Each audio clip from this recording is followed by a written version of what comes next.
subscribe to 13 Mitigator Ford Fusion. I'd like to thank you for listening to Let's Talk Racing.tv.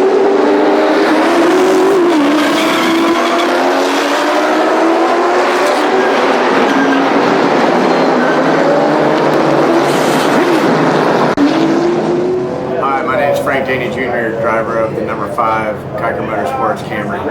Welcome to Let's Talk Racing TV.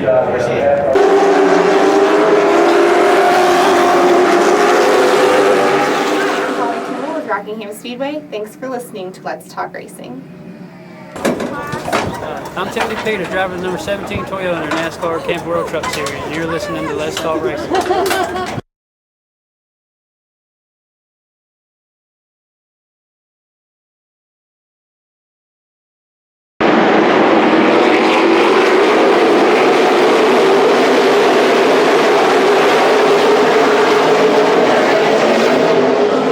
Hey guys, I'm Daytona 500 winner Trevor Bain, and thank you for watching Let's Talk Racing.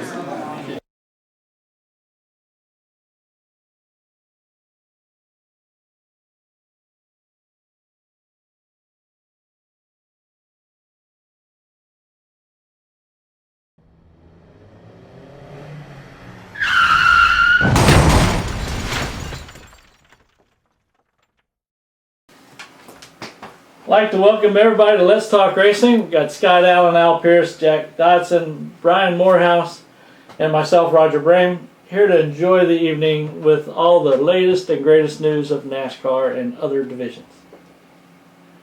Is that long-winded enough for you? Yeah, that's good. You did good on that. Okay. So you got anything you want to start off with there? I think Tony Stewart might be a good topic of conversation. Well, before we start that, I got something for you. Okay. This is a present for you. Where were you last week? Where were you when we picked out these I wasn't here. winners, by the way? I wasn't here. This one's my favorite. But look what he's But- Oh my got. gosh, a This picture. is to you from Danica. She signed it right there, did she? Yeah.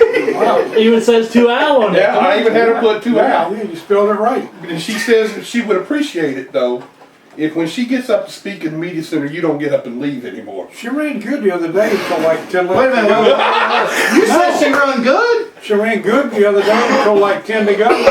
And she went from like, Oh no, this is yours 8:30. personally. Okay. This is yours personally. Yeah, that's yours. There's She went nobody from- else in your call, Al. she went from He's 8th a or big 9th to Danica fan. 19th in the last 7 laps, so I don't know.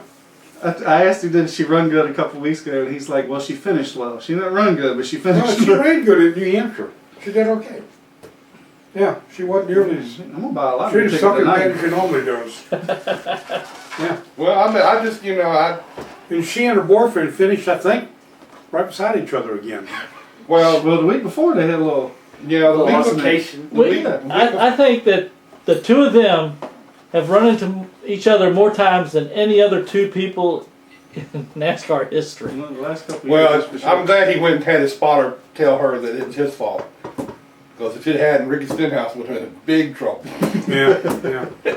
Big trouble. But anyway, I went over and I... I'm sure you did. Oh, you don't believe I did? No, not in a heartbeat. He did, actually. He did. Yeah, I did. And she got a little laugh out of it. Well, first of all, she doesn't know who I am. No, she does now. She never has known. She does now. Okay. She does now because I told her who you were. Yeah, and I can't believe she signed it like that. Well, I asked her to. All right. He did have to explain a few things about that. So I'm not going to show it to the public. They won't. too Kick us late. off. You've already been holding it up. No, I've been holding it this way. I haven't held it that way yet. Hey, I can pluck a still out of any of that. Anywho, When you emailed me today at like 2 o'clock saying they're going to find him not guilty, that was an absolute wild ass guess. from TMZ TMZ. didn't know until anybody else knew. That's true. But they figured, we've been right on a lot of things here lately. Let's take a shot at this. I believe, anyway, as quick as they came around on that, it basically was hardly any time at all on that. They actually convened on Monday and then sat down and began hearing stuff on Tuesday. I thought maybe the fact that it only took them less than 2 days would be a bad sign. I thought they'd find something right away and said, hey. And apparently the second video that everybody talked about was nothing to it. Just like the other one. So. Well, the district attorney or the Commonwealth, whatever the attorney is up there, said that you know, basically they were the same thing. Yeah, same video. You know, it was just more enhanced, a little bit better quality. But everybody seemed to think that if there was a second video that nobody's seen yet, ooh, that's got to be bad. Yeah. They're not showing it to anybody, so. And a lot of people thought when it went to the grand jury that he was going to have charges pressed against him. I mean, I thought that was going to happen the whole time. I wrote a story the other day in which I suggested that the district attorney is an elected official. Yep. And you figure he's got all of his voters are in that little town. And all those voters know that family. They know Kevin Ward. They knew him. They know his family. They know all about him. And the DA is going to say, okay, if I don't proceed with this case like these voters think I should, my ass may be out on my butt next year. yep. Or whenever he goes up for re-election. So, I think what he did, the sheriff gave it to him to take the heat off the sheriff. The DA gave it to the grand jury to take the heat off of him. The grand jury are 23 people, and they're not publicly, Right. there's no list of who they were. Yeah, it's Yeah. not You this. probably find them, but still. And I think the DA just decided, I'm going to keep passing it to other people so I don't have to make the call. Now, he may have felt like, I don't have a case in the world, but he wasn't going to walk away from it without at least giving the grand jury an opportunity to indict Tony. And now, the fact that they didn't, he could say, excuse me, he can say, boys, I did all I could do. I took it to the grand jury, I gave them all the evidence I had, we had videos, we had statements, I did all I could do, I'm sorry. Or if they'd indicted him, he could have said, see, I'm not scared of Tony Stewart. So, it was really a no-lose for him to move it forward. I agree. Because, I mean, eventually the buck's going to stop, and the grand jury is the best place to stop it. Not the sheriff who is elected, and not the DA who is elected. So, I'm sure he's got to feel a lot of relief. I'm kind of glad it's just to be kind of over. Well, yeah, I mean, it's just dominated for the last 6 weeks. Well, it's not over. It's not. Well, over. no. But it's The political side of it. that part is the criminal part of it is over. He still got to go with the civil. The thing. civil trial. But the thing about it is, he's going to carry that. Like he said, he's going to carry that with him the rest of his life Oh yeah. because he was involved in it. I mean, regardless of whatever, that's going to be something in his side the rest of his life. Yeah. And yeah, it's not going to be over with for him. So.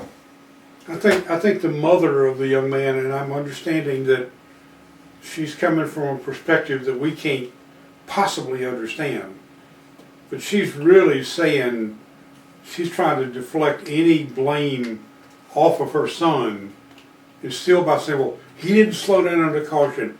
Everybody slowed down but him. Well, everybody slowed down, lady, including him. Meaning Tony. Well, the car in front of him slowed down. Yeah. So, I mean, Tony had to. And she is really, and I cannot put myself in her shoes. Work to do when I get home. You hand it over? Oh, there you go. Damn.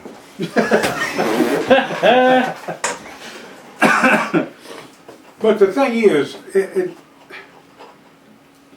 anytime there's something that happens in a situation like that, late at night, early in the morning, early reports are going to always be, invariably going to always be, slightly wrong.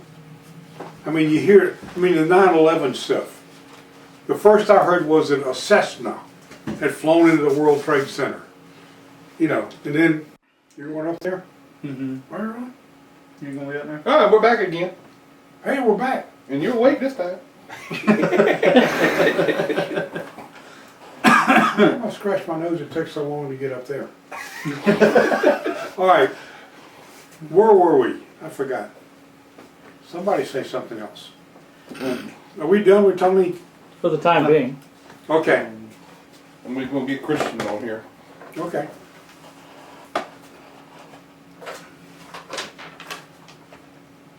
You got the monkey over there beside you, so he can handle the phone for you. No, you did good last week. No, you go ahead. I don't want to take all your thunder.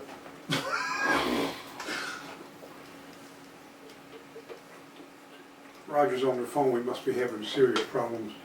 I think he's What, called what do Christian. y'all think about the rules package that just came out? This is Roger from Let's Talk Racing. I'm coaching a whole group. I think it will help the teams. Well, I think the It's little up on you teams guys. are dead. Who are we talking to? Christian PaHud. Who? PaHud. P-A-H-U-D. Christian, how you doing, sir? Not too bad. How about yourself? Oh, I'm doing good. This is Jack Dodson. Got Scott Allen and Roger Brehm and Brian Morehouse and the legend Al Pearce here with us. Perfect. All right. Well, look, congratulations on getting that driver challenge winning. Yeah, thank you. It definitely means a lot, that's for sure. So what have you got? What have they got planned for you now that you've got that? What's your next race with them or whatever? I actually fly out to go to California on the 2nd to go run for Bill McAnally out in the K&N West Series at Roseville on October 11th. So that should be quite an interesting race there. All right. Have you talked with Patrick Starpoli? I mean, he was last year's winner. Have you talked with him any? Yeah, we've discussed a few things. I mean, we talked to the whole competition because he was there kind of overseeing some stuff, and we discussed a few things. And actually, Michael Waltrip's going to be my teammate for that K&N West race out in California. And me and Patrick have discussed how much Michael likes to play some games on and off the racetrack. Oh, okay. So you're not going to go on there and try to teach him how to dance or nothing? I mean, I'll try not to, but we never know what's going to happen. Well, give us a little background, how you got started in racing and where you've been racing, and bring us up to date on you. Well, I guess I got my start. My mom and my stepdad kind of got together at the racetrack when my mom brought me into racing some go-karts when I was about 4 years old. And I raced go-karts for 11 years and won multiple national championships and divisional championships and almost anything you could win racing go-karts in the United States. So we decided we needed to do something else, and we got a legend car and won a few races in Ohio and Kentucky. I'm originally from Ohio, so we won a few races in Ohio and Kentucky and stuff around there. And then we moved down to Charlotte, North Carolina, because we were told if you want to be the best, you have to beat the best. And we got hooked up with Team Full Throttle down here in Charlotte and got together with Dan Snyder Racing and raced quite a few races down here and won a lot of races in legend cars. And then after a few years in legend cars, we got ourselves a late model and raced with Ed Cox for a few years, and then we started doing it on our own. And we've been kind of doing it on our own ever since then, and we've been winning races from the beginning. We won the first 3 races that I ran actually in the late model, so couldn't really go wrong there. And then we actually just won last weekend and working on winning a points championship at Florence Motor Speedway. So what kind of things did you learn in the compound doing the show with the Peake Challenge? I mean, what surprised you, or what did you learn that you didn't know? I mean, I learned a lot about being in front of a camera because I haven't really done much to be in front of a camera throughout my career. And even though it wasn't really supposed to teach us much, but the whole show aspect of it, of being in front of the camera but acting like you're not supposed to be in front of the camera and just all that little stuff really opened my eyes to what the sport really is and what goes into everything. Did it surprise you how important that is? I mean, in the back of my mind, it was always there that it was important, but that definitely opened my eyes into how important it really, truly was. Anything else? I'm not sure exactly what we're talking about. I'm Now, kind of lost right now. how did you feel getting to meet all the people in NASCAR that you got to meet? That was definitely pretty cool, which, meeting Clinton, hanging out with all them, and Clinton, Vickers and Danica, and John Force was there one day, and then obviously Michael. That was really cool having them there and giving support and actually critiquing some of the stuff we were doing, and giving their input was definitely kind of helpful. So give us a breakdown of what all you had to do in that challenge, the different challenges you had. Well, we did a little bit of everything. We ran go-kart races. We ran what they call a car control. They had a car set up extremely loose, and we just had to drive them sideways and show that we could correct a car when it was in the process of spinning out. Then we ran on the short track on a quarter mile on the front stretch of the big track, and what were K&N cars basically, and basically just had to go as fast as we could. And then also we went to the dirt track and got a dirt late model and ran quite a few laps out there. So that was definitely fun. And then had also a basically mock commercial shoot, and that was quite interesting and honestly where I struggled the most. You didn't have Danica out there with you, did you, doing the commercial shoot like they did last year? Do what? Danica was out doing the commercial shoot last year. Did you have her out there this year? Yeah, she was there helping us and giving us all kinds of advice on how to improve what we were doing in the commercial shoot. Maybe you could help her with some driving lessons. I don't know about all that. Well, no, if she helped him with TV stuff, it's only fair, don't you think, Jack? I agree. I mean, you know, I'll go along with you. All right, okay. I'm gonna go along with it, but you know. Now, when you guys started in Legends, what tracks were you all racing? Were you doing the summer shootout down there in Charlotte? Yeah, once I moved down here, I started down in Charlotte, North Carolina. I started running the shootout. It was actually first Tuesday night of the shootout, 2007, was my first race in Charlotte, North Carolina. And we actually went on to win the 2007 semi-pro championship in the shootout. You feel like the shootout is very good exposure for the young driver? Yeah, it's definitely a cool series, and it's fun to go to, but at the same time it's very stressful for when I was running, and I'd love to see it get back to where it was when I was running. Did you ever have the opportunity to go down to Atlanta and participate in that shootout, or were you just strictly there at the Charlotte shootout? We traveled a lot. I only ran Atlanta once. It wasn't really one of my favorite tracks, but we definitely traveled around a lot. We didn't run just the shootout. There was multiple weeks. We ran 5 nights out of the week. We practice on Monday, race on Tuesday, and then when we go to Atlanta, we practice on Wednesday, race Thursday, and then we drive back to North Carolina, race Caraway on Friday night, and go to Concord on Saturday night. I mean, it just depends on the week and how much racing we can get in. We would definitely try to. Yeah, and a lot of different tracks at that too, flat and bank and everything else. Now, do you definitely have to agree with what everybody was telling you, that definitely Charlotte is the area that you got to be in to be able to make it? Yeah, it definitely does, and it's just a whole different atmosphere of racing down here than it is anywhere else. I mean, when I started racing the Legend cars, I was running top 3, winning races. I mean, it wasn't even a question. And then I moved down here and go straight to barely running top 5, and had to basically start over just in order to get back to where we needed to be to win races. And when you made that jump from Legends to late model, how did you adapt to that your first year or two? It wasn't too much of a change, in my opinion, because the Legend cars teach you so much. They teach you so much about throttle control and just all you need to know. Mm-hmm. And the people I had working with me at Cox Racing and Team Full Throttle, they knew what I needed to know to go from one car to another and what I needed to work on in order to be a better driver. So it wasn't too much of a jump. And like I said, I won the first 3 races at Tri-County Motor Speedway in a row, actually, that I was allowed to run when I turned 16, because I wasn't even allowed to run the first race of the season because I wasn't of age at the time. I tell you what, I was from the Charlotte area. A lot of good little tracks around there. You know, as you just said, Tri-County, Concord. Now, did you run the was it the quarter mile short track, or did y'all run the big track?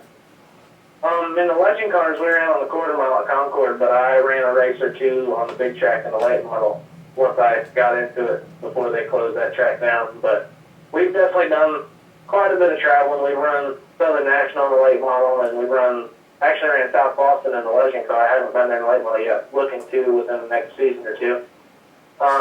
We run Hickory and, like I said, run Florence on a regular basis, and we actually won the big race down at Myrtle Beach. They have the Myrtle Beach 400 every year. We won the limited portion of it last year.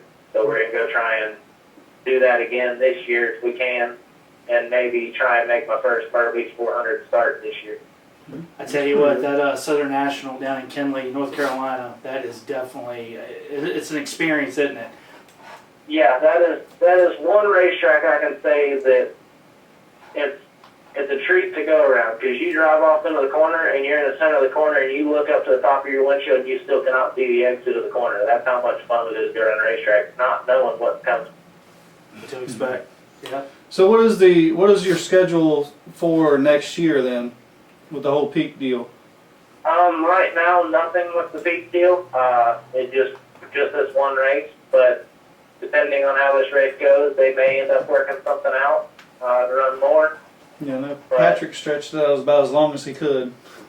Yeah, exactly. We'll see what happens. I could go destroy the car and it be one and done. I could go win the race and run a whole season next year. You just never know how it goes. It's all kind of money. Now, how much pressure is it to fly out there, and do you know anybody out there, like anybody on the team, to have, nobody maybe talk a little bit of different language to learn all that for one race? It's got to be a lot of pressure. Well, me and McAnally, he's got his Eve shop, luckily, out here in Charlotte, and it's actually only about 5 minutes from my house. So I got to run down and meet all the guys and kind of hang out for a little while just the other day. So already getting that part out of the way, so when I get out to California, he uses a bunch of the same guys on both ends. Now, how long are you going to be out there? I'll be out there for a week and a half, basically, because I get out there the 2nd, and the race is on the 11th. Now, y'all guys going to do some testing and stuff prior? Yeah, we're going to do a little bit of testing. We're going to test once the week before and then once the day before. And then we're going to have some media stuff to take care of while we're out there, so that shouldn't be too big of a deal. Well, to talk a little bit more about this Peake Challenge, how long was the whole tryout, and what were the days like? I mean, it was a 3-day challenge, and it definitely wasn't easy. It was longer than it was 7 o'clock in the morning, and then when we had to be on the bus to go to the racetrack, and then we didn't get back to the hotel until around 11 o'clock every night. Wow. But they also treated us to some good times. We had dinner in Richard Petty's suite one night, and then we had dinner in Michael Waltrip's shop the other night. So it wasn't really go to the racetrack, come home from the racetrack kind of thing. It was go to the track, enjoy what you're doing, enjoy it afterwards, and definitely hanging out with a bunch of great people the whole time. And that was one good thing about it. It was a great atmosphere. It wasn't really a competition atmosphere with all the people around you. Mm-hmm. But at the same time, everybody knew that you were competing, but they weren't really gonna change how they acted. Now, when it got down to the last bit, how much of a chance did you think you had? Were you pretty confident, or you just didn't have a clue? To be honest with you, I didn't have a clue. I never really paid much attention to who was going faster where and who was doing what. I just kind of did my own thing, and I try not to let that stuff get to me. If it happens, it happens. If it doesn't, it doesn't. Go into it with an open mind and go from there. Well, I'll tell you what, being at the track from those hours, get used to it. That's the life that you want to live, because they're there way before the sun comes up, and a lot of times they're after the sun goes down. Not a driver, we don't have to do all that. Yeah, the show drivers don't, but them crew members, and yeah. But yeah, man, I'm really glad to see that you did real good with it, and like you said, it was a great experience. And Tell you what, we wish you the very best and hope to hear more from you. Thank you. Definitely gonna need all the luck I can get from you guys and from everybody. So keep in touch with on my Facebook and Twitter. All you guys find me at Christian PaHud or ChristianPaHud.com on the website. Trying to keep it updated as much as possible. Keep all the information on there. So keep up for everything we got going on, and I'll try and keep it updated. So you will be at Myrtle Beach trying to get in the Myrtle Beach 400, right? Gonna try to.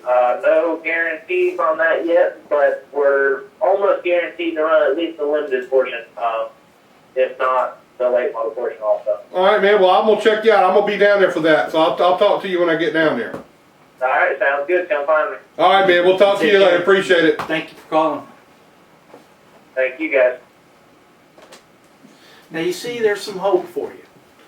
He started off in go-karts, and I think So in the yeah, 40s. so he was 4 years old when he started. Oh, he was 4. Okay, No. I thought he. Okay, Not 44. He said 4. Okay, so there's some chance. What is your dream next year? You going to move up to like Legends or maybe a Bandolero or 2? Nah, you're going to arena car drive. T-shirt. Yeah. Arena cars next, right? Yeah, that'll be coming up in January. So what's y'all season? January, February, March, April? Pretty much. It's So- going to end the Thursday before the Richmond race. So why did they scale back past the holidays? Just did they say? No, that's hard to say. I'm sure it comes down to a money thing. I mean, Yeah. I think that time of the year, October, November, a lot of people are Thanksgiving, traveling, I Christmas think it is gives you a coming little up. bit of a break between. Well, all I most the definitely races. would rather do it that way. It's easier on us financially, and it's easier traveling every weekend. So it would be easier if it started in October, November. But that's not going to happen. Jake, you gonna take in an arena race or two? I want to bad. I have got to get up there. Would you He spot stir for up enough stuff. I would definitely spot. He told me when I come, I'd get a radio. You get a radio, But it won't have a mic on Oh, it. okay. So you don't get to talk. So, I'll get one with a mic on. Al, you taking in any arena races? Yeah, I've been there. I've seen them. I was there the night that Joe Gibbs' guy got up that, Norm. yeah, Norm Miller got upside down. Yeah, I was there that night too. Was it Norm that got us on, or was Yeah. it Joe? That was Norm. Oh, Joe- that's right, Joe yeah, turned that's it. right, Joe- that's right, yeah. Yeah, that was pretty good. I'm sure Joe thought he had killed his Sponsor. money man, yeah. I didn't know that. You know, they started in Richmond, in the Virginia area. Yeah, and then they Interstate. moved down to Norfolk, and that's when they did the Hampton Norfolk. No, I'm talking about actually Norm Miller with Interstate Batteries. He started it. Mm-hmm. Okay, I wouldn't Him and know his that. brother, they actually, I don't know if they started in general, but they worked there. It's kind of great what they said, but they actually started in the Richmond area. Really? Yeah, 'Cause I was he looking when usually he came comes north. once a year or every other year and kind of sees how things are going because him and Joe Gibbs are an investor. We got a real race car driver over here we need to talk to. Well, who's moving? You getting out? I'm jumping out. He can jump in. Roger, can you find the current port standards up there? Yep. You can see who the bottom 4 actually are. All right, go ahead and you can do the introduction since he races against you. Now, all you can do is see the back of him, but go ahead and talk to him. He'll enjoy this. Now we got Jonathan Mullet. He races with me in the Wing Champ Karts. We have a lot of fun. It's a pretty much a fun camaraderie in the Wing Champs, I would say. Wouldn't you say, John? Oh yeah. Yeah. Tough racing. Well, can we ask you one question? Have you lapped him before? Probably. Probably. Do you think majority of When have you not lapped field? him? Probably better. Yeah. Yeah, probably. Probably. So Now, Scott's pretty good. He's like me though. He has no luck. We, you know, like I know you come with him, and I mean you and him are buddies. No, don't put your put it out there like it is. I've seen other people drive this stuff, and That's good, Rod, right there. They Stop. didn't have a very good run either. No, we do have a lot of fun though. If there's one thing we do, as long as you're running well, it's fun. That's right. okay, No, Scott. One question though. Are you the oldest? No. No. No, he's not the oldest. No. He's not. No. It's pretty like 50-50 in age. There's some young people, and then there's I don't know how old Jonathan is, but there's There's guys older than him. Really? Yeah, but they're good. I was. Let's say what the 71's probably the oldest. Sean, He's Well, gotta be in I'm his not so Rod, sure. I'm just not go up so one sure more about spot. the guy that drives the 19 car. Oh yeah, I'm not so Danny. sure. Danny, yeah. I'm not so sure about. Yeah, they're probably they're they were in the close, 50s. Yeah. Yep. And how did you get started? I've been racing at Langley since I was 8. We started out there. We ran trucks, super streets, U-cars, and just, got tired of it. Got out of it for a little while, went and ran some dirt tracks and go-karts. Got tired of that, traveling around so much, and concentrating more on work, school, getting everything together. Dad had to concentrate, he was in the Navy, so he was always gone, so it was kind of tough. Just me and Mom trying to do it, But yeah, we ended up back at Langley racing against Scott in the Champ Karts. We still do some traveling with the go-karts, going dirt races. We actually went to Dixieland Speedway about 2 months ago and spanked them out there. They didn't even have a chance. But we have a lot of fun with it. So did you take the same cart that you have at Langley and you took down there, or do you have a different cart? We have different carts. Yeah. We have Champ Karts and then what they call flat carts with no roll cage and wings and all that stuff. Now, coming back to Langley and then making this a Saturday night race, do y'all like that? I mean, do you like the Champ Kart? Oh yeah, absolutely. I mean, because y'all used to race on Sundays with the... I wasn't there at that time. I can't imagine what that would have been like, to be honest with you. But I started right after they stopped racing Sundays and started doing Saturdays. So you think Bill Mullet did a pretty good thing moving it to a Saturday night show? yeah, I mean, we got 30 carts now. I don't think there was that many then. I mean, I don't know, but I don't think there was nowhere near. We're average of 25 carts. Yeah, well, I remember when it first started, it was after I left, it must have been like after 2007. It was like everything else. It started off like U-cars did, 4 or 5. But I mean, y'all, the Champ Kart started off a little bit more than that. But I came back 3 or 4 years later for an event, and like you said, you had 30 carts. Yep. And it was like, wow. I mean, just multiplied. So, bad thing about it is injuries. I mean, when them things flip, yeah, you can get hurt with them. We're very fortunate. You can, because I mean, we're probably 65 miles an hour. Those things, I would say, right in there. And there's not much protection. I mean, I would say it's probably one of the dangerous things out there. I would say the only other thing is probably a Legends, probably more dangerous. I have yet to see somebody not walk away from one. You got to think. A few races ago, Sean Jarvis, he rolled one in turn 3 and 4, and then 5 laps later, smacked the wall in turns 1 and 2. Yeah. He got up. Danny did a few weeks ago. He backed in the wall. So he threw his helmet. Yep. Okay. He was bad. Danny Millard, he spends more time in the ditch. I think he ought to be a ditch digger, but we won't go there either. So have you ever had any altercation with Scott over here? I mean, when you were getting ready to lap him? No, actually, I could say Scott, man, he saved me last week. We had a right rear tire blow on the first lap going into turn 1. And Scott kept me in the top 10 for the first 15 laps.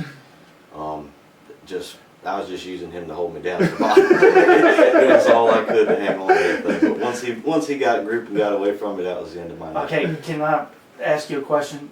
You said once he got away from you, so he passed you? Well, yeah. Okay, but you only had 3 good tires. He had a flat You only tire. had 3 good tires. It's got to have 4. Hey, he didn't let me go. He didn't just let me go by, though. We were 3 wide. It was so funny. I mean, I laughed so hard about that afterwards because Jonathan was on the bottom. I can't remember. I think you went to pass Cullen, and I said, like, well, let me be a good teammate. And I went up there and knocked Cullen up in front of y'all. And then the 19 was on the outside of me. The next thing I know, Jonathan is knocking me up into the 19. The 19 is knocking me back down into Jonathan. And I'm just sitting there laughing. And then Danny's behind us. He said he was laughing. So he hits me and knocks me through him. He said, then you pulled down in front of Jonathan. But it was so much fun. He said, y'all are crazy. Yeah. So, I mean, it seems like the way both y'all are talking, this is really a fun class. It is. I mean, I know it's like anything else. It's probably got the competition.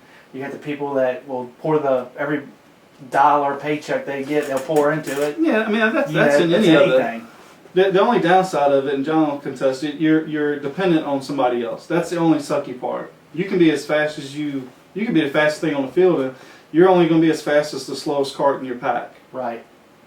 That's the thing about wing champ racing is, late model racing or super street racing, truck racing, you have friends with certain people you can rely on. Wing champ racing, you want everybody to be your friend. Right. Because you definitely don't want to be left alone on a racetrack. Yeah. Because when they hang you out with like killed Scott, didn't they? That's the reason Scott was trying to get you to do a champ card. He thought maybe, No. he could team with you. Oh, we'll put you in one. No, I've been seeing the teammates don't even want to run it. What have you done to your teammates, Scott? The girl was passing you, right? Well, she hung me out. There's still some hard feelings on that. No, it's all fun. We laugh about it. I asked her, it's kind of funny on Friday, I was like, look, Saturday, is it alright if I get like a rope or a chain and tie us together and we can walk around the pits? She's like, for what? So I can tell everybody this is how you keep teammates together. She's like, no, I thought we're over this. We're not talking about it. Well, do y'all suggest this is a good way to start someone off in? Champ cards? No, I mean, I honestly wouldn't. This is a pretty it can be very dangerous. And I mean, you better have some experience in a cart before you get in one of these things, because we're just traveling too fast.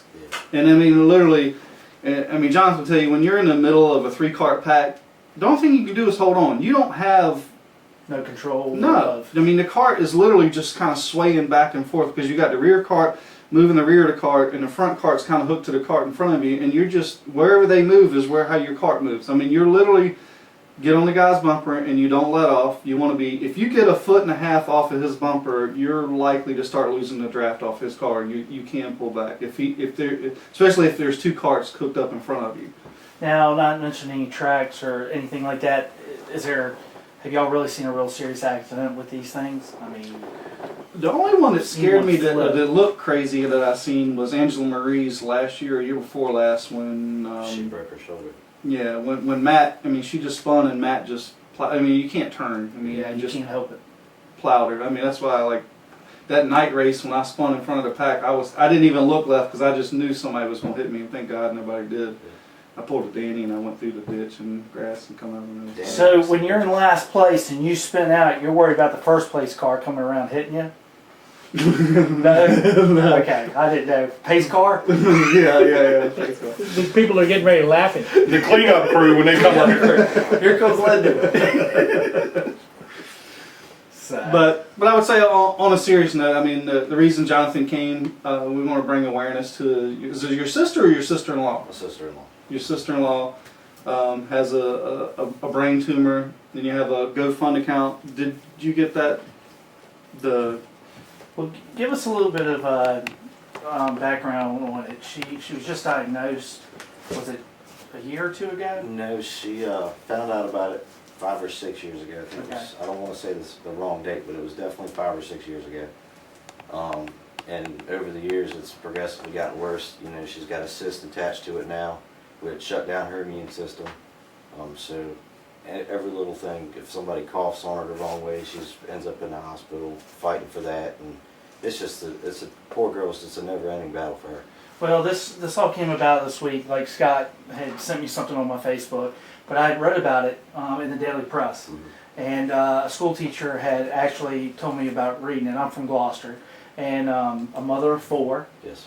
And battling this, and there's opportunity for her to be able to fly out to California here within the next week or 2. October 19th. So very close, less than a month away. And this fund is being set up to be able to fund for her to be able to fly out there, and the operation and the consultation, everything was it $20,000 or something like 30,000. So as you can tell, I ain't great with numbers. I better not balance my checkbook. Yeah, I mean, it was a great article to be able to read, and sad thing what she's going through and everything. Yeah. Definitely. Did you got that account? I thought he was looking it up for you. Mm-hmm. So, I'm just trying to get more info here. But no, I mean, I posted the GoFund, so we want to try to steer people there to help them out, because I mean, it's a great cause. I mean, to be able to help it's a great cause, and you realize how big a NASCAR family really is. Absolutely. Well, this weekend I wasn't there, but I heard the drivers went around with helmets up in the stands, and was doing a collection for it and everything, and they did it down in the pit area, which is awesome. That it's really funny. The NASCAR community really comes together for things like this. Yeah. And really want to bring awareness to it, and definitely get people to read the article in the Daily Press, become educated with it and everything. You could also read about it on her Go Get Funding page. It's gogetfunding.com, and then just type in Stephanie's brain surgery fund, and she'll pop right up. And it's got the full story and all the details on there as well. Gotcha.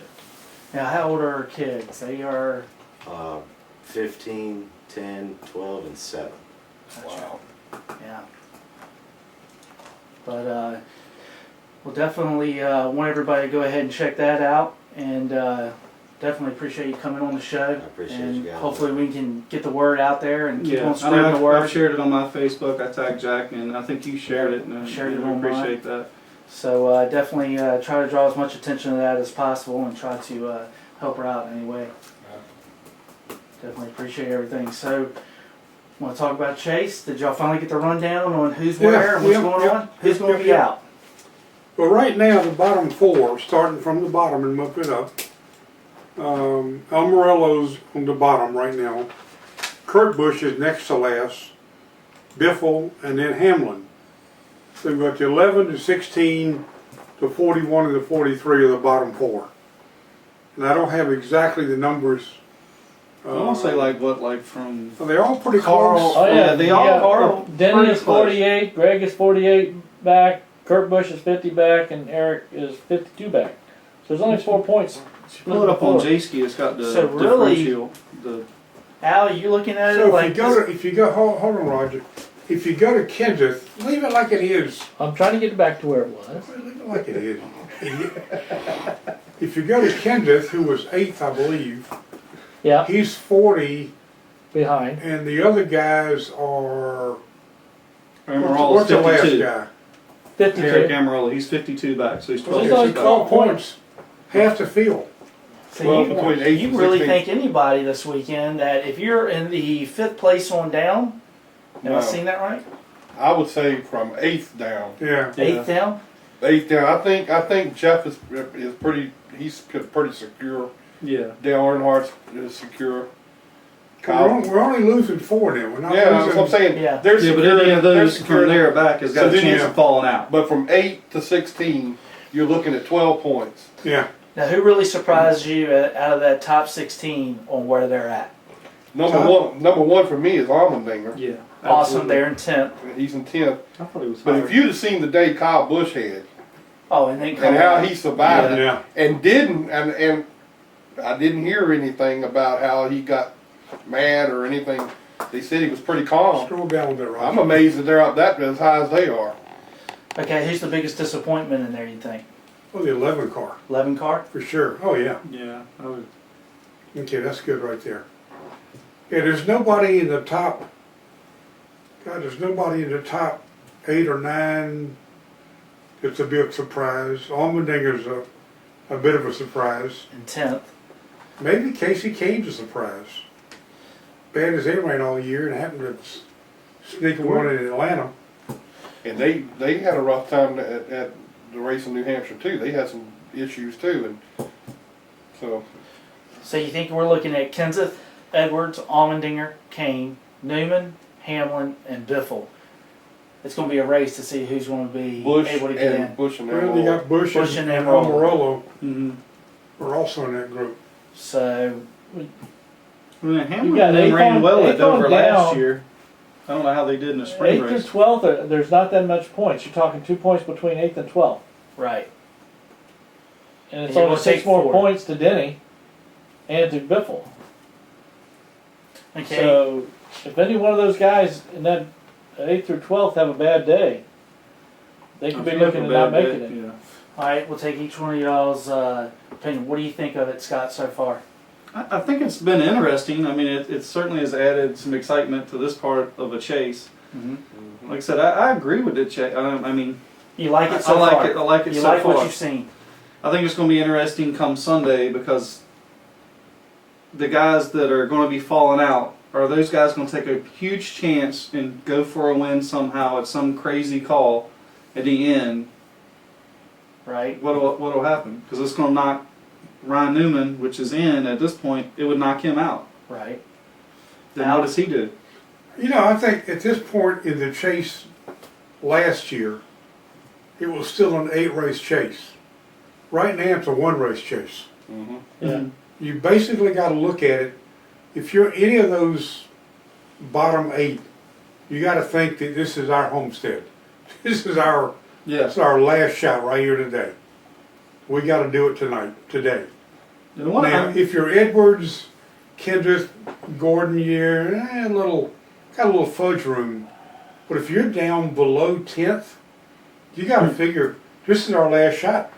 Go for it. You can't act like, well, we'll get them next week at Kansas City.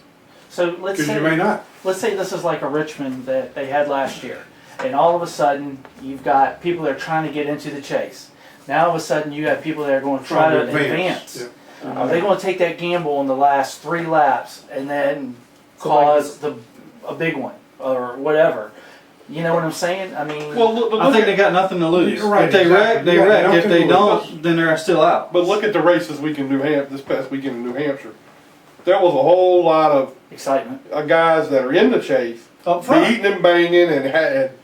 Well, at one point in time, you had Hamlin got in an accident. I think Gordon blew a tire. Then Bush blew a tire. I mean, look at the Penske cars that got in each other, and they were right there at the lead. Keselowski spun out down on the inside. He's so damn. That was lucky right there. He just did not tear the car up, and then they come back like he did. Yeah.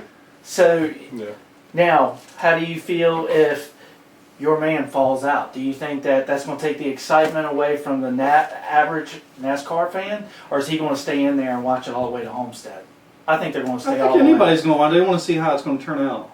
I think it's going to be more like football. Yeah, I may pull for a certain team, but then again, I like watching the Super Bowl. Yeah, you know what I'm saying? I just wish there's going to be 2 or 3 races for the championship instead of just one and done. Yeah, that's the only thing I don't like. I think a 4-4-2 format would have been better. Mm-hmm. You eliminate. Start with 16 if you want to. I don't care. Eliminate 6 after the first 4 races. 6 more. And then 6 more, and then you have 4 guys go to the Homestead. Go to Phoenix and Homestead. Decided in 2 weekends. I agree with that. I like that idea. At least, but Brian France keeps saying he wants Game 7 moments. Well, that would be cool if only 2 teams were playing. Yeah. But you can't expect that every year. Yeah, exactly. It's just unrealistic. I think it's going to be real interesting to get it all the way down to Homestead and see, number one, who's going to be in it, and the other one, how about if the fourth place guy ends up winning because he had a real good race, and the other 3 who's been dominating got involved in that crash fest. Yeah, it could very well happen. I mean, I think it's going to be really interesting. Al, do you think NASCAR will take some look at tweaking it next year? And they claim they're going to leave it like it is because they think that people like it. I think it all depends on who wins it. If just say, for example, if Jimmy Johnson let's play absolute devil's advocate, the worst case scenario. Dinger wins. They're going to put Danica back in it. No. They could if they would. They would if they could. They do that one. Say Kansas makes the first cut. Okay. Has 3 good races, doesn't win, makes his second cut. Kansas makes the final 4 without a win. Mm-hmm. He goes to Homestead 0 for 35. And Keselowski's won 4 chase races. He's got 9 for the year. And somewhere in that race, Keselowski blows a tire or wrecks like he did last Sunday, but doesn't get to come back. And Kansas finishes 19th or 18th or 3rd. And Kansas is your champion at 0 for 36. And Keselowski is 3rd in the final standings with 9 wins. Well, how do you explain that to Sports Center on Sunday night? Now, and what I'm saying is that might convince NASCAR. Okay, let's have a 2-race playoff, and it hadn't got to be Homestead in Phoenix. It could be a short track and a plate track. It could be. I mean, don't tell me you can't race in Martinsville in November. Of course you can. They do it in October. Yeah. It's only 2 weeks later. Okay, you've been around racing for numerous years. Do you think that they'll do any more tweaking with the schedule next year? Oh, I think NBC, I don't think NBC wanted to make wholesale changes this year.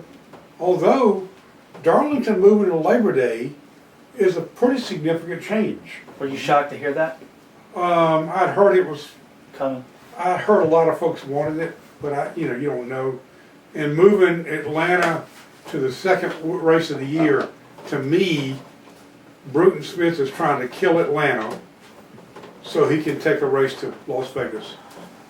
I think Bruton Smith realizes that Atlanta is just not going to support that racetrack in February. But Las Vegas will support it year round, damn near any time. Yeah. Scott, what's your thoughts? I mean, you think tweaking the schedule a little bit in 2015 will be a good Put a thing? road course into Chase. I do Why agree not? with that. I think you need to at least have one of every type of track in the Chase. Yeah. Jack, what do you think? I agree. I think they need to look at moving some around. I don't think it should be the same way every year. You think it should be a little bit of variety Yeah. each and every year? And I think in the Chase it should be a certain amount of variety in the Chase. Because you got, what, 8 mile-and-a-halves in the Chase? Not that many. You got Loudon's a mile, Dover's a mile, Martinsville's a half, Phoenix is a mile, and Talladega's a plate track. You got about 5. Yeah. Half of it. I say move them around. And Okay, if you could add a road course, what road course would you add? Would you do Watkins Glen in the Chase? Would you, which one? Would you take it to Canada? Sonoma. Okay. Do you see maybe NASCAR being able to move some dates around? Well, see, the thing is, you forget, who owns Sonoma? Oh, yeah, you're right. Who owns Watkins Glen? Yeah, you're right. So much for that one, huh, Jack? Yeah, well, he blew that right out of the water real quick. Well, it's something to be thought of. I mean, You there's think some Sonoma problems would be there. a good place? Do what? You think Sonoma would be a good one? Well, I mean, Watkins Glen would be better, I think. It's just, Watkins Glen has a history and tradition of running races in the fall when the U.S. Grand Prix used to be there. The thing that worries me as much as anything, I saw Bruton Smith at the racetrack on Saturday at Loudon. And he had one of his associates literally holding him up on one side, and he had another associate from another one of his tracks holding him up on the other side, and he was barely able to kind of creep through the media center. When he goes, the vultures are going to start circling. And I'm sure that Marcus right now, his son, would be in line to run everything. Yeah. But I can't imagine that somebody wouldn't come along and offer just a ton of money to buy SMI. Is Marcus into the business? Yeah, he's president of Charlotte and all that. I think he's, 34, maybe 35 years old. Yeah, He's a little older He's now. young. So, okay, before we leave, Rockingham. What do y'all think will end up happening with that? Same thing that happened to Wilkesboro. I mean, Andy Hillenberg made a great effort. He really tried hard to make that work. I really wish it would have worked. It's difficult to get people to go to a track that runs once or twice a year if they live anywhere near tracks that run. I mean, if you live midway between Rockingham and Charlotte, why would you spend a nickel going to Rockingham for K&N race when you can go to Charlotte and see Cup, trucks, everything, and same way with Wilkesboro. Everybody says, oh, we should open Wilkesboro. Bring me several $1 million to where you can clean that place up and start from scratch. Maybe then. But Yeah, they're gonna. I think Rockingham I think that's gonna be a thing of the past. Real soon. You think the closing of North Wilkesboro and places like Rockingham has taken a lot of history away from NASCAR? And when they closed it down, what was the thoughts of North Wilkesboro? but the NFL used to play in Canton, Ohio too. That's true. And the NFL used to play in I mean, places, maybe Albany, I think, had a team. That's going to happen all the time. You can't keep anything around forever. Yeah, I mean, a guy told me when I worked for him, he said, if you don't change for the future, you become part of the past. Yeah. That's true. Yeah. Alrighty. Well, North Wilkesboro, I think, you know, it would take so much to get North Wilkesboro back to where it would be competitive racing there again. I don't see that ever happening there. And there's nothing around it. It's not like there's a market to draw from. But when they had cup races back in the day, they had great crowds. That'd be a great facility for trucks and Nationwide and K&N and modifieds. I don't think they'll ever take cup back there. No. Because they got more tracks now than they got races for what they've got. So, I don't know. Okay, Roger, we're ready to go eat? Y'all got all your things you had to get in, right? I think so. By the way, somebody at this table picked Denny Hamlin to not get by the first round. Who was that? I just want to let y'all know that. He's smiling. He's smiling. He's tooting his own horn. I'm gonna Well, wait a minute, it's not over yet, though. I'm just about to say, I'm going to say it now because I may not be able to say it next week. But right there you will see number 11, first out. Who had my picks on there? Who was it said that? I got the 43, the 47, the 31, the 11 out. 47 might. You're 50% right. Yeah. Well, 47 might surprise me and drop out. And 31 is right on the edge there, baby duck. Yeah. Hell, that's a half the field. Yep. Who was this? You didn't go. I wasn't here. We weren't here that week. You got 43, 47, 16, and 41. Mm-hmm. Now hold on. Now you got 41 in there. The 43. 43. Did he get 11? You 47 said? only got you 47 missing. on. Like Yeah, you said, you got can give him Biffles the there, 41. So you got 3 of the 4, and I got 3 of the 4. vote? All right. Right. Oh, let me take my thing. All right. Well, then who will win this weekend? Scott. I can tell you who won't win. You're hard on her. I'm sorry. I think it's Ricky going might to be be hard hard, to go against Jimmy Johnson at Dover. He's just, but I do So you think think it's Johnson? a different Jimmy Johnson. I don't really know who's going to run good. Of course, we're talking about last year. The 18 and the 11 ran well last year. I don't think they finished well. I think they ran out of gas. If I'm not mistaken, they couldn't run as far as everybody else did or something. So you're going to go ahead and pick the 48. Al, who do you got to win? I ain't really sure, to be honest. I don't think the 48. I mean, he's certainly won there in May or June, whenever it was. He's got more wins there than any other track. Yeah, I know. 6 or 7. I think the 24 car has been consistently as good as anybody. And I Are think you brownism with Jack over here? no, I hope not. I think That's because you got that nice picture from Banneker. I'll forgive him for that. I think I'll pick the 24 car. All right. Who you got? I'm going with the 24 also. Because I All know right, who you they're. got? I don't know. I'm not feeling no love for the 88 car.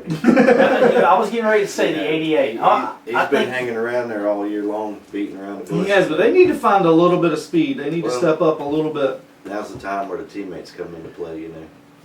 Will there be a non-chaser winning at Dover? I'll I tell you don't what, think so. It Kyle would- Larson it would won't be- surprise It me. would be Kyle Larson Yeah. or Boyer. I can't imagine. Jamie McMurray's been running well too. Yeah, McMurray. Yeah. The Has two. Larson shocked you? Yes. He's I knew when he's good. He's good. But the way he's run the last 2 weeks is really. I mean, he's moved up in my mind. The kid is Yeah. the real deal, man. I'm Yeah. telling you. I mean, when he was in K&N Series, you just could see with his attitude, the way that he talked, the way he was into his driving. We all were talking one night out at dinner, and it was like, I think that kid's going to be the real deal. And it was like 2 weeks later, we heard that, he had, a couple of races in the National Series and everything. We're like, wow, this is something. Is this kid really going to do it? Matter of fact, it was towards the end of the season. And he ended up becoming the champion for K&N East. And look where he's at now. All right. Week before last, Jeff loved him to death. Okay. He wasn't very fond He of it. wasn't very fond of him this past week in New Hampshire because he let it be known, let me get to him again. I'm going to move him out of the way. I heard that. I think he was just frustrated. Yeah. Here's another name. What about Brian Vickers? He ain't got a chance. What about him? About winning. Nice. That whole team has their own way. Michael Waltrip Racing Is behind. is they're out in left field right now. Even some of Well, Well, you you're Boyer. talking- Somebody said something about You Boyer. say about Clint Boyer, and he's part of MWR. yeah, but He hasn't run that well though. yeah, he shows flashes of being good and then fades back. There's something there that Michael Waltrip Racing. Go ahead. There's something there. It might. No, I'm gonna go with the Dance with the Stars thing. It's something Michael Waltrip Racing they're lacking right now, Speed. and Good cars, lots of I money. think that it all started last year with Richmond, and I think they have not got themselves together yet. That's a good point. All right. Well, let's go ahead and sign off. This concludes the weekly meeting of the Let's Talk Racing guys. We'll have another meeting next week, same time, same place. See ya.